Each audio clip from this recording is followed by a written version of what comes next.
concepto dentro de la propagación del sonido, o va a ser inestable. En la mayoría de los casos, ya hemos visto anteriormente que todos los sonidos, inclusive de un material instrumental, son inestables. ¿Qué es lo que va a estabilizar más bien esa sonoridad? Va a ser el proceso de vibración sonora, ¿qué provoca la vibración? ¿Qué provoca que transmite esa vibración? ¿Y qué repercute esa vibración? Ya habíamos hablado sobre eso, un repasito así general. Vamos a hablar ahora sobre, dentro de la sonoridad estable, de sonidos homogéneos y no homogéneos. ¿A qué me refiero con homogéneo? ¿Qué querrá decir esa palabra?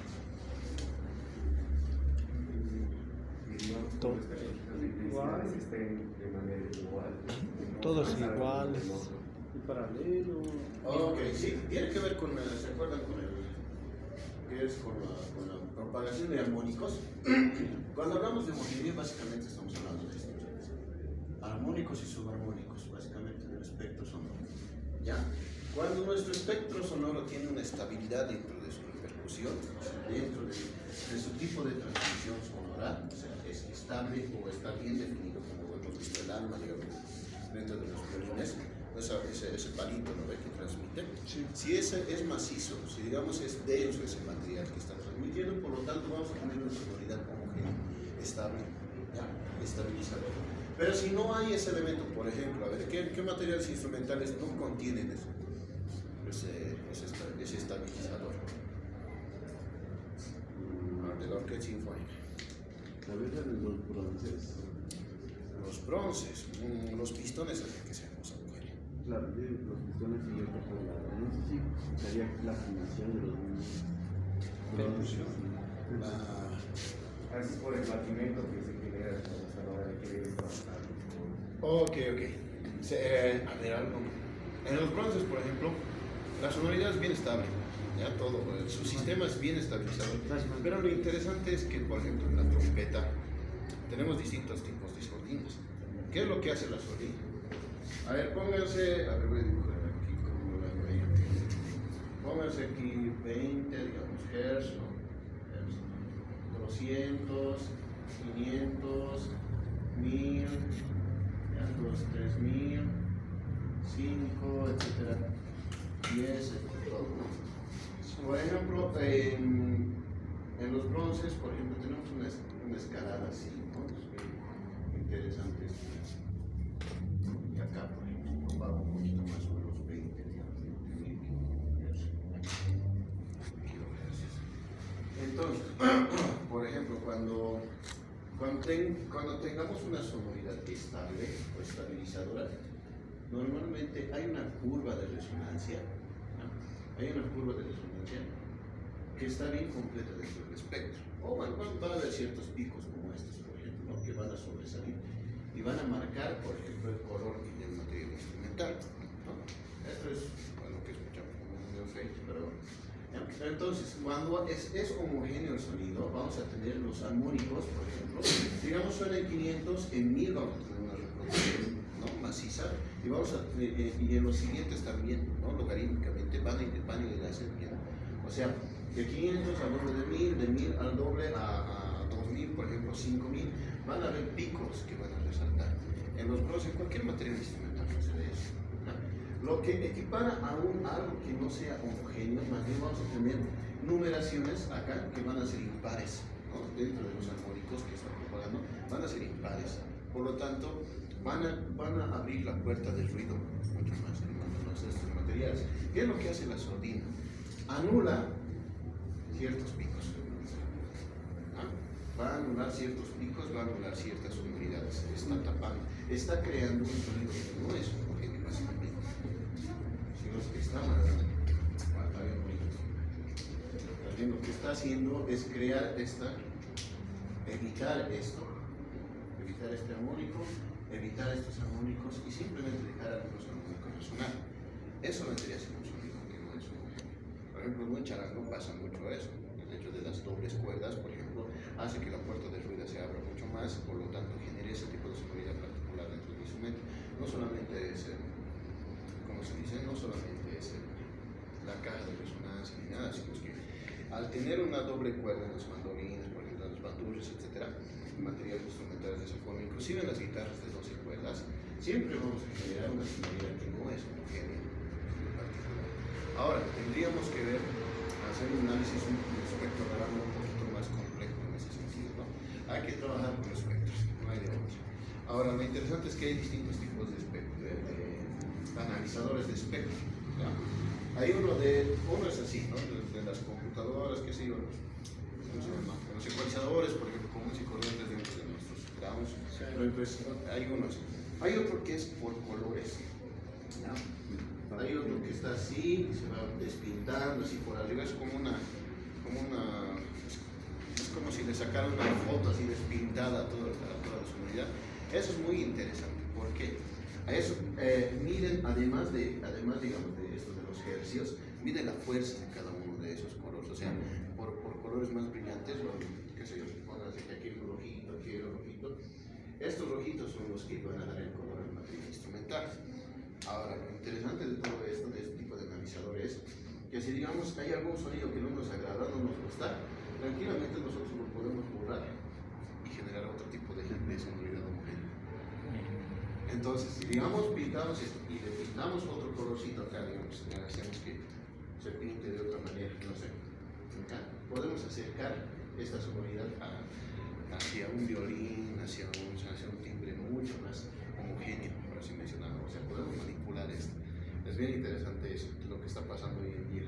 Los sintetizadores utilizan este tipo de técnica para poder, no sé, para buscar un poco más de un color más natural dentro del instrumental, ¿no? Entonces, a eso me refiero, entre homogéneo y no homogéneo. Ahora, interesante porque acá, además, digamos, de los sonidos inestables, normalmente no son homogéneos. Un platillo, por ejemplo, los materiales instrumentales que no son temperados, ¿no? Dentro de la orquesta sinfónica, básicamente la percusión no temperada, por ejemplo, una caja clara, aunque se tempera en cierto grado. ¿Qué otro material? Un platillo, los platos de choque, por ejemplo, un gong, hasta el gong también se puede afinar, ¿no? Pero normalmente siempre ese sonido va a ser inestable, no va a ser homogéneo, ¿ya? En el sentido de que tiene mucha propagación de armónicos, en ese sentido. Ojo, no confundan esto del homogéneo con la precisión del sonido de un material instrumental, que es distinto, ¿ya? Al decir homogéneo y no homogéneo, estoy diciendo propagación de mayores o menores armónicos. A eso me refiero, ¿ya? Bueno, ahora, esta palabrita, esto es lo interesante. Lo heterogéneo. Les he hablado alguna vez de la puerta de ruido, ¿verdad? Bueno, Sí, bien. Ok. Una sonoridad mixta, normalmente, por ejemplo, de un ciclo, ¿no? Por ejemplo, no sé, un ciclo de Talaque, etcétera, cualquiera, o un misticicú. Tienes obviamente los tubitos cerrados de un lado. Al otro lado tienes otros tubos, pero que están abiertos. A esos tubos abiertos les llamamos resonadores, ¿ya? Eso es intencional, la creación de ese material es intencional, ¿no? Ese material dentro de ese material instrumental. ¿Por qué? Quiere generar esto, quiere crear esto, o sea, quiere que la puerta del ruido esté abierta conjuntamente con lo que se escuche y lo que se toque, para propagar ¿qué? Muchos más armónicos sobrellevados. Podríamos mencionar por acá, etcétera, ¿no? Otro tipo de armónicos. Hay materiales instrumentales que son trabajados de esa forma.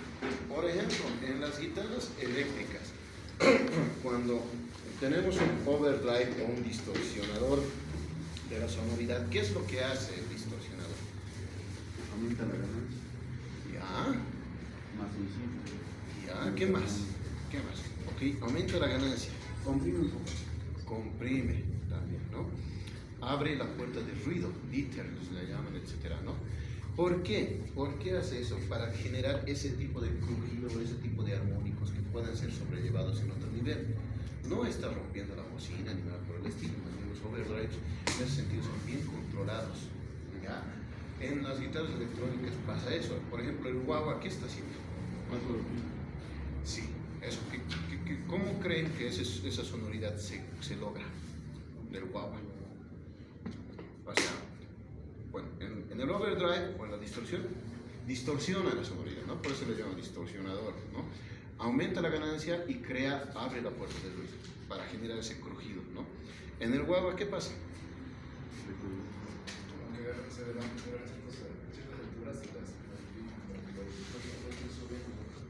elevamos ciertas frecuencias medias entre graves y cortamos otras acá.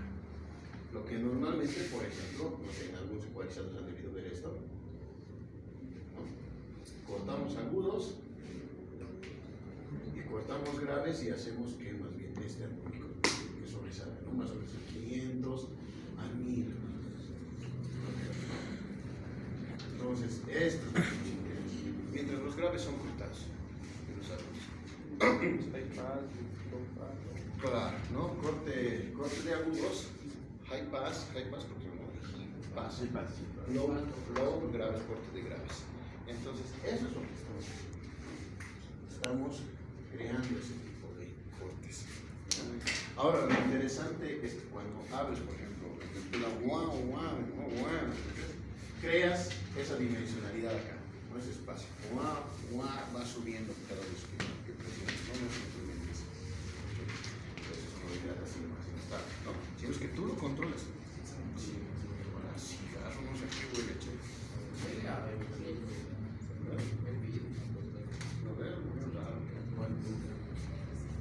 Entonces, eso, creas ese tipo de sonoridad.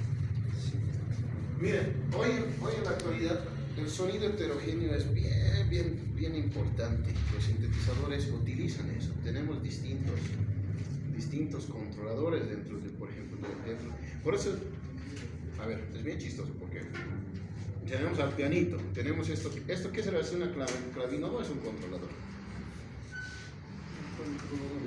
Es mixto.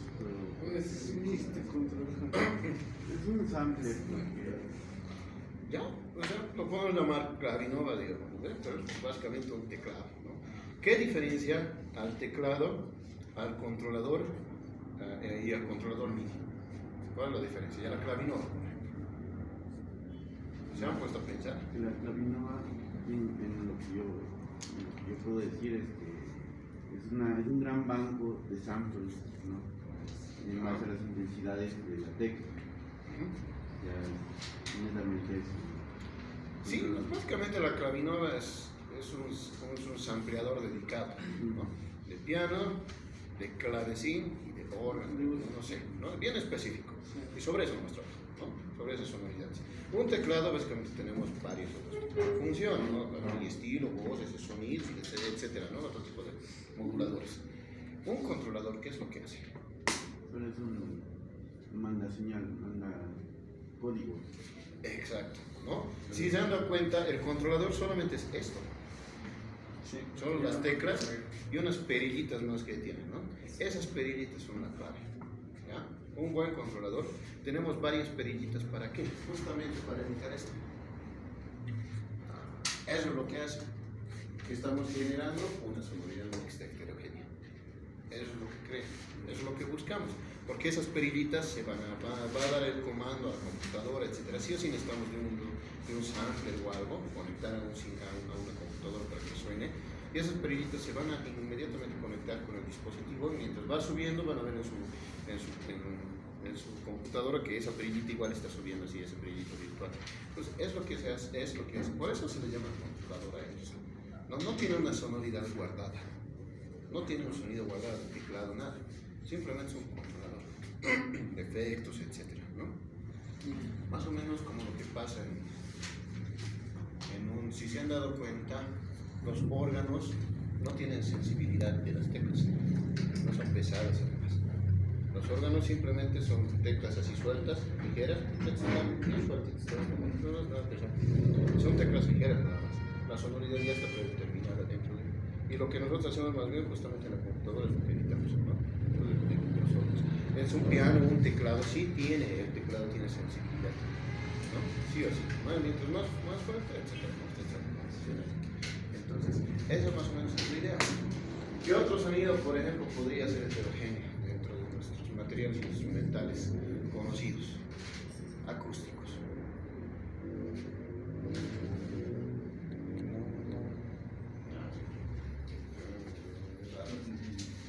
¿Qué otros sonidos hay? A ver.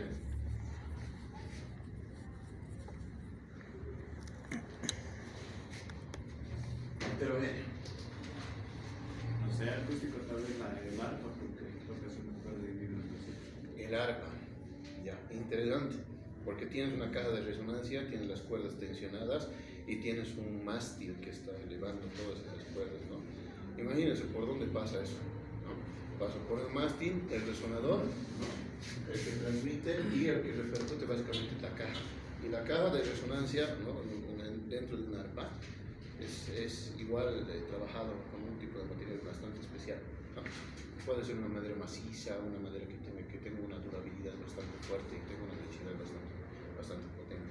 ¿Qué pasa en el caso de las mandolinas? No sé si alguna vez han visto algunas guitarras que además del puente, a ver,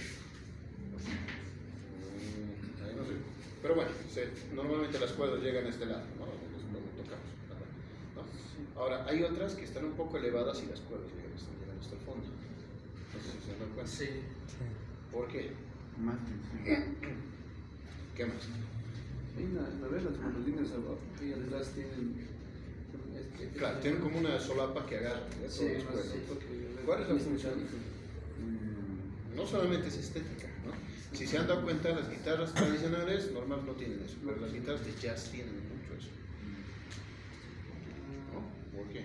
La resonancia, porque eso te das cuenta, por ejemplo, también no solo en la parte que dices, sino en el clavijero, que es igual resuena así poquito, solito, y a veces eso, así lo intercambiamos y eso le da mayor comunicación con la caja de la guitarra también. Tiene mayor resonancia, un sonido más envolvente, si queremos llamarlo de alguna forma, ¿no? Pasa lo mismo en las mandolinas. Pasa lo mismo en las mandolinas, si se han dado cuenta. Muchas mandolinas también tienen el sistema de solapa donde están agarrando las cuerdas ahí. ¿Para qué? Justamente como es un material instrumental pequeño, necesitamos resonarlo más y necesitamos estabilidad, generar ese nivel de heterogeneidad dentro del material, ¿no? No solamente las cuerdas, no solamente la caja de resonancia, sino todos estos procesos de vibración son los que actúan para llegar a este sonido. Anteriormente hemos hablado del cómo, ¿no? En el violín, por ejemplo, lo más importante va a ser el alma, ¿no? No tanto la caja de resonancia ni nada, lo más importante de todo, sinceramente, la sonoridad va a ser eso. Obviamente con el tiempo, no sé, los violines son bastante caros, ¿no? $1.000.000, etcétera, los Stradivarius y demás, ¿no? Que la madera, ¿por qué cuestan caros esos violines? Porque son antiguos. ¿Se han puesto a preguntar eso? El material, tal vez, Rick. Material. Material. Es madera, es madera. Pero hay diferentes clases de maderas. Por la fabricación. Igual, es un barniz. ¿Por qué cuestan tan caro? La resonancia lineal. ¿Por qué la resonancia? Yo he trabajado No. Yo creo que eso, como dicen, ¿no? A veces, eso se le da un pro, por ejemplo, a las guitarras de hace 50 años, que al paso de los años la madera como que se va, no sé si secando más o va teniendo ciertas transformaciones a nivel celular que hace que sea más, por ejemplo, resonadora en algunos casos. Ok, han escuchado hablar de la madera petrificada, ¿verdad? ¿Sí o no? La que la secan con máquinas. Ya, o sea, hay árboles, chicos, en el mundo que se han petrificado. ¿A qué se refiere con eso? Que digamos han crecido, son gigantes enormes, que han llegado a un punto de densidad, o sea, con el pasar del tiempo, años, siglos, donde, o sea, es imposible cortarla, ni con hacha ni con nada, no se puede hacer eso, ¿no? Pasa lo mismo en cualquier tipo de madera, o sea, se petrifica, se vuelve, la densidad celular se vuelve tan grande que evita que, por ejemplo, sobrepasen otros tipos de materiales. Es por eso que los instrumentos antiguos, en el caso de los violines, cuestan tan caro porque esa madera está pasando por ese proceso. Su densidad es tanta que la resonancia, al cerrarse esos poritos, al cerrarse cada vez más, esos poritos va a hacer que el sonido proyecte mucho más. Imagínense, hay violines re antiguachos, ¿no? De 4 siglos, 1, 2, 3 siglos atrás. Son 300 años que han pasado en el proceso de petrificación. Entonces, es interesante verlo eso, porque sus instrumentos antiguitos no los botan, cúrenlos más bien, porque La madera. Si se dan cuenta, estamos llegando a un sonido heterogéneo gracias a esa petrificación, ¿no? Gracias a ese trazamiento. Claro, de hecho que el barniz y todo ese otro material, en cierto grado va a ayudar a que los poros se cierren más, y en otros grados más bien va a perjudicar. Depende mucho de eso el tratamiento y cómo y en dónde y en qué lugar esté ese instrumento. No lo puedes poner al sol porque obviamente se te va a reventar tu pobre instrumento, ¿no? De madera. Entonces, pero lo que se quiere lograr es tener este proceso de vibración sonora en uno. O sea, llegar, por ejemplo, ya no a qué provoca el sonido simplemente, sino que el mismo que provoca el sonido sea el que transmite y sea el que lo percute. Eso es lo que hacen, por ejemplo, dentro de la síntesis los controladores. Estamos pasando por un proceso a la computadora y de la computadora estamos sacando la misma sonoridad. Estamos controlando todas esas perillitas, todos esos procesos, todo este tipo de procesos de vibración la estamos controlando en un solo sistema, ¿no? Eso es lo interesante también de la síntesis, ¿no? Ahora, aquí vamos a anotar síntesis sonora. ¿Ya? Síntesis. Ese es el resultado. Este es el resultado. Ese es el resultado. ¿A qué se refiere con la síntesis? ¿Qué es síntesis? Síntesis de armónicos. ¿No? ¿Qué más?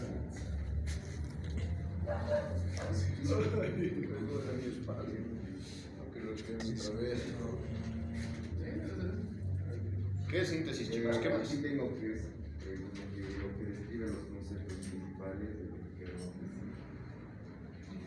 decir. Ya, a ver, hay distintas maneras de abarcar la síntesis, ¿no? En muchos la síntesis, o sea, significa que es algo virtual, ¿no? En algunos casos va a significar que es algo virtual.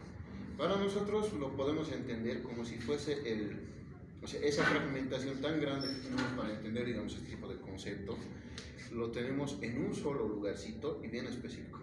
Eso es, por ejemplo, una síntesis, ¿no? Sintetizar un elemento, o sea, llegar a comprender un elemento complejo solamente en dos líneas. Eso es una síntesis. Los controladores operan dentro de eso.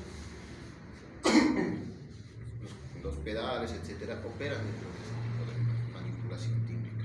No, la síntesis sonora es un tipo de manipulación tímbrica. ¿Ya? Bueno, no estamos en electroacústica, pero la síntesis sonora es un tipo de manipulación tímbrica. ¿Ya? Bien. Ahora vámonos un poquito a esto y nos vamos a la transformada de Fourier, y con esto que vamos a terminar aquí. Ya. Bien. ¿Qué son los armónicos y los subarmónicos? Facilito. Tenemos un punto cero, saben ustedes muy bien, ¿no? Acá, digamos el 1, 2, 3, etc. Y aquí vamos a tener los menos, ¿no? Los positivos y los negativos. O menos 1, menos 2, menos 3, etc. ¿Ya? A los armónicos llamamos, ¿no?, cuando se desprenden muchas otras sonoridades partiendo de un sonido homogéneo o no homogéneo, una sonoridad estable o inestable, cualquiera de los dos, ¿ya? A eso llamamos armónicos. O sea, todo lo que tenga que ver con el espectro positivo, vamos a llamar armónicos, ¿no? Ahora, lo que tenga que ver con el espectro sonoro negativo, vamos a llamar subarmónicos, ¿ya? Las sonoridades no solo provocan armónicos, sino también generan subarmónicos. Lamentablemente para el oído humano no es muy posible, o sea, es un poquito extraño, pero no es muy posible para nosotros escuchar los subarmónicos, ¿ya? Más bien es natural para nosotros ser progresivos hacia arriba, ¿no? Es por eso que inclusive, ¿no?, nuestro círculo de quintas, progresivos y regresivos, y trabajar de esa forma, etc., ¿no? Como que todo tiene lógica, ¿no? Todo tiene un tipo de corrección. Entonces, lo que nosotros básicamente escuchamos son armónicos todo el tiempo. Pero si podemos poner un poquito de atención, por ejemplo, a lo que yo les estoy hablando, y allá al fondo está resonando, perdón, allá al fondo hay un subarmónico que yo no lo estoy provocando, que si no es la sala el cual está provocando, está resonando allá al fondo. Esos son los subarmónicos. no lo provoco yo, no lo escucho yo. Bueno, en realidad no es que no lo escucho, no es que no lo percibo. Tengo una duda, digamos, o sea, tal vez escuchamos los armónicos porque estamos en el aire, ¿no? Pero directamente a veces en el agua otro bien percibir. Bien, exacto, sí. Eso es bien importante. Sí. Cuando estamos en el agua, lo que más escuchamos por la densidad del material es los armónicos. Exactamente. Mientras más entremos en un medio o en un ambiente que tenga mayor densidad en su espacio, vamos a poder escuchar mucho más los armónicos. Y es más bien los armónicos son los que se van a cortar, ¿no? En el agua pasa eso. ¿Ya? Pero lo malo es que, si se han dado cuenta, no podemos meternos muy al fondo en el mar. No podemos. ¿Por qué? Si lo hacemos, nuestra cabeza explota.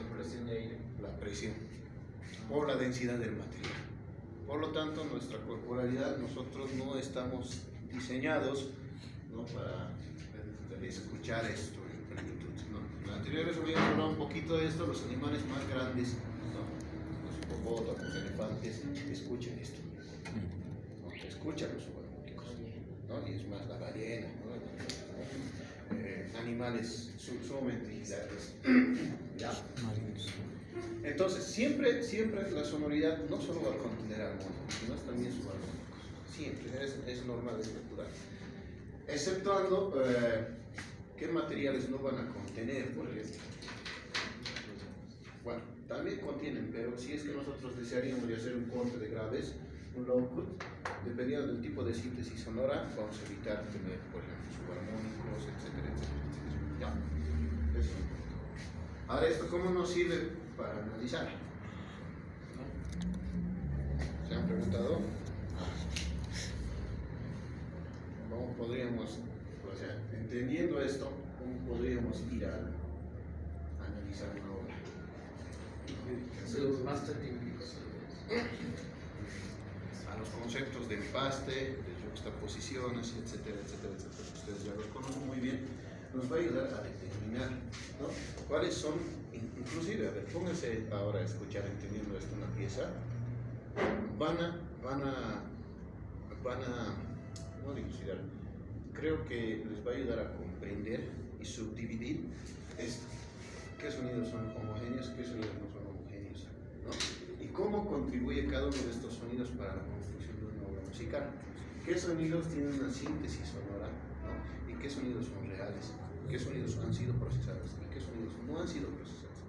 ¿Qué sonidos han tenido una síntesis sonora, ¿no?, sobre un procesamiento de acústico hacia electrónico, y qué otros sonidos a la inversa, ¿no?, han tenido otro nivel de síntesis sonora de lo sintético hacia lo acústico, ¿no?, de lo tónico hacia lo acústico, etc. Eso es lo que nos va a ayudar a poder identificar esto, ¿no? Ahora, en la música tradicional o de tradición escrita, académica, si quieren llamarlo, si se dan cuenta, está como que ya determinado muchos de estos elementos por la acústica, ¿no? El hecho de empastes, complementariedad tímbrica, etcétera, etcétera, lo que hemos estudiado ustedes durante años, esos son básicamente los conceptos para ese tipo de música. Pero en la música popular no solamente es lo acústico, es lo rítmico, ¿no?, la síntesis. Todo el tiempo estamos trabajando sobre modificaciones o moduladores sonoros. ¿Qué es un modulador? Esa perillita que han visto en el controlador, eso es un modulador. Modula, mueve, ¿qué? Esto, la frecuencia, ¿no? ¿Qué sé yo? Un modulador, por ejemplo, quiero que, claro, estoy tocando la, pero quiero que abrir la puerta del ruido acá. Listo. Con mi modulador, abro aquí. Entonces va a haber una puerta de ruido que me está generando esta sonoridad, pero estoy sobre un La 440, por ejemplo, ¿no? Lo que pasa en la música, en la electrónica, es esa apertura, vas a ver una especie de ruido. Eso es lo que hace el modulador, modula la frecuencia. Sigue siendo lo mismo, sigue sonando las mismas frecuencias, solo que estamos aperturando la puerta de ruido para que tenga mayor densidad, ¿no? Eso es lo que nos ayuda a poder identificar todo esto, ¿no? Para la música popular esto funciona súper bien. Y además, incluso para la música popular acústica, no sé, por ejemplo, en una cumbia colombiana no es lo mismo el tipo de manejo, por ejemplo, de los parches y la afinación, ¿no? Frente a una cumbia boliviana, ¿no? Tenemos distintos niveles, distintos tipos de ¿cómo se dice?, de afinación, movimientos rítmicos, etcétera, ostinatos y todo otro tipo de procesos, ¿no? Por ejemplo, quien guía en la cumbia colombiana es la tambora, ¿no? Su bombito que parece chanito que está así encostado, él es el que llama, ¿no? Es el que llama, y el parche no es un parche así como de la conga, ¿no? Es bien fuerte, ¿no? Bien tenso, etcétera, ¿no? Sino tiene otro tipo de sonoridad, ¿no? Que le da la profundidad a toda la cosa. Entonces, esto, por ejemplo, típicamente nos puede ayudar a poder identificar eso, de cómo cada material instrumental está siendo procesado sobre este tipo de síntesis. Eso es lo interesante. ¿Ya? Ahora vayamos un poquito a esto, de conocer buenazo. ¿Qué es la transformada de Fourier? ¿Alguien vaya a electrónica usted, no? En el registro. Seguro que han hablado de la transformada de Fourier, porque es importante. ¿O no?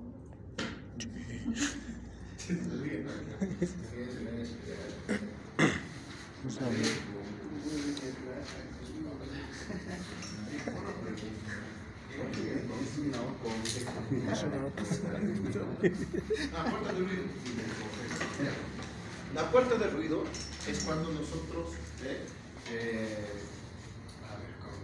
forma sencilla, dentro del espectro sonoro abrimos o incrementamos más armónicos y subarmónicos.